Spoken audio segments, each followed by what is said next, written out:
Abang. Ya? Boleh abang cerita tentang masyarakat Melayu tradisional? Oh, boleh.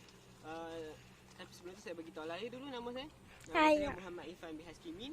Nombor metrik nak sekali tak? Boleh? Nombor metrik saya 280995. Baik.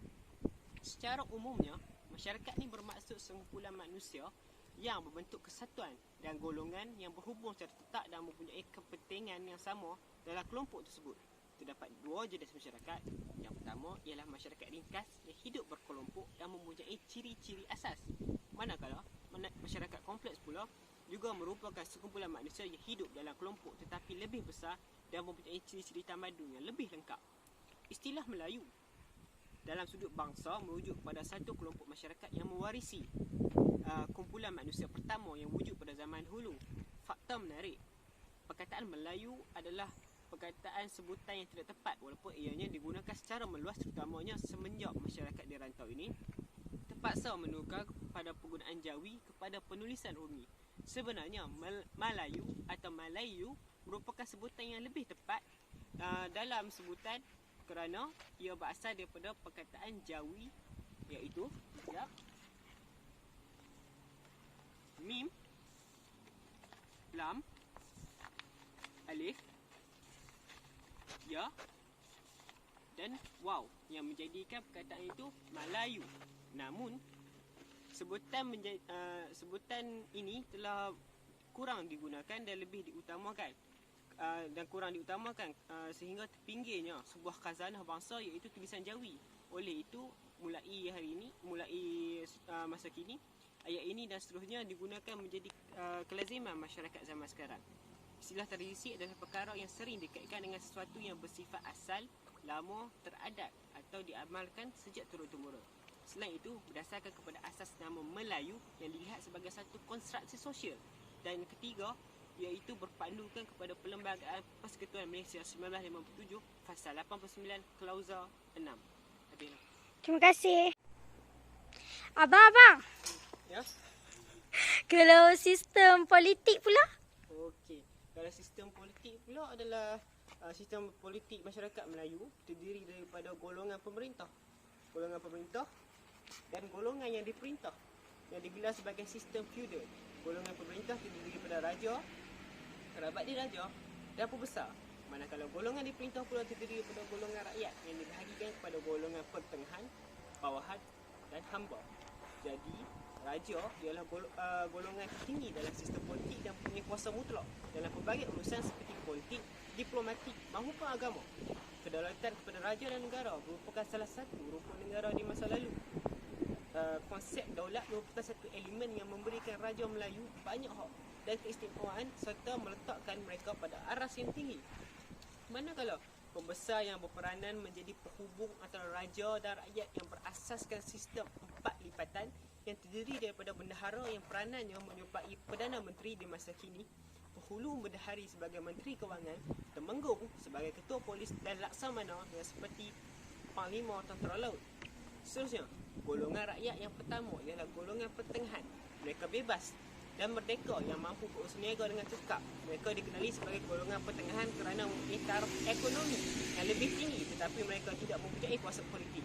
Seterusnya, golongan bawahan merupakan golongan terbesar yang terdiri daripada petani, nelayan dan perdagangan.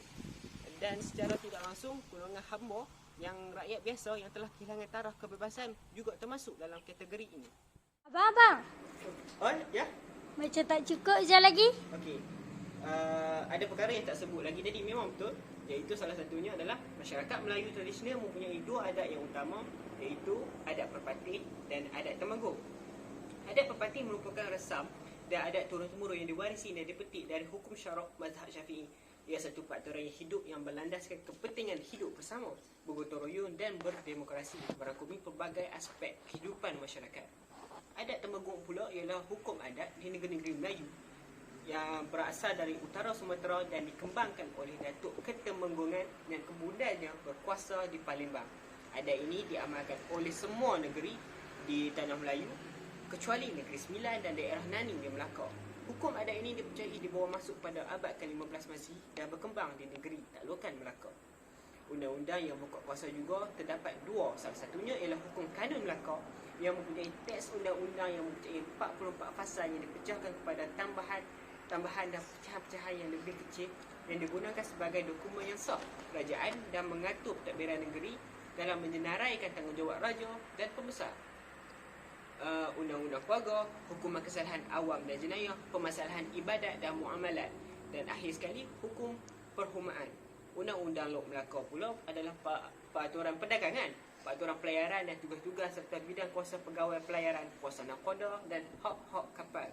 Kalau nak dirumuskan, undang-undang hukum kanun Melaka ni seperti persekutuan perlembagaan kita pada masa kini lah, untuk lebih memahaminya. Betul lah. Abang, Ya?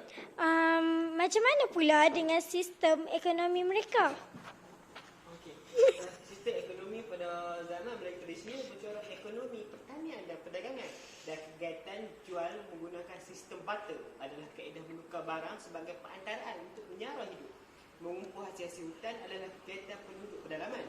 Orang-orang Melayu pula mengumpul barang tersebut dan menjual kepada pedagang-pedagang luar. Hubungan diplomatik antara negara Tanah Melayu dan China untuk menjamin keselamatan. Abang, ada lagi satu. Saya tahu. Nak tanya pasal sistem agama kan? Ya. Sistem kebebasan sangat penting dalam kehidupan masyarakat Melayu tradisional untuk memperbaiki akidah dan kepercayaan mereka.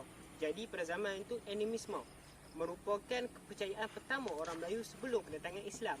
Percaya terhadap alam dan kuasa gaib.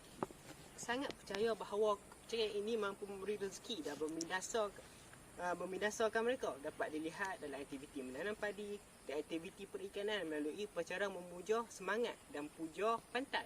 Sebelum Islam, kaum Melayu menganut agama Hindu dan Buddha berasal daripada India menjadi amalan untuk golongan pemerintah. Pengaruh Hindu-Buddha dan animisme hilang menjelang abad ke-13 Masihi. Kedatangan Islam melalui dua faktor, iaitu perdagangan dan pergerakan dakwah oleh pendagang dari semenanjung Arab, memberi perubahan besar terhadap akidah, sistem politik dan pentadbiran masyarakat Melayu. Abang, Ya? boleh buat kesimpulan tak? Apa yang saya dapat simpulkan, masyarakat Melayu tradisional mempunyai peraturan sosial yang jelas dan mencerminkan identiti bangsa Melayu dan kepentingan masyarakat Melayu. Melayu tradisional juga telah membuktikan bahawa pembentukan sistem sosial politik dan ekonomi negara telah wujud sejak zaman dahulu sebelum kedatangan penjajah barat. Itu saja daripada saya. Assalamualaikum warahmatullahi wabarakatuh.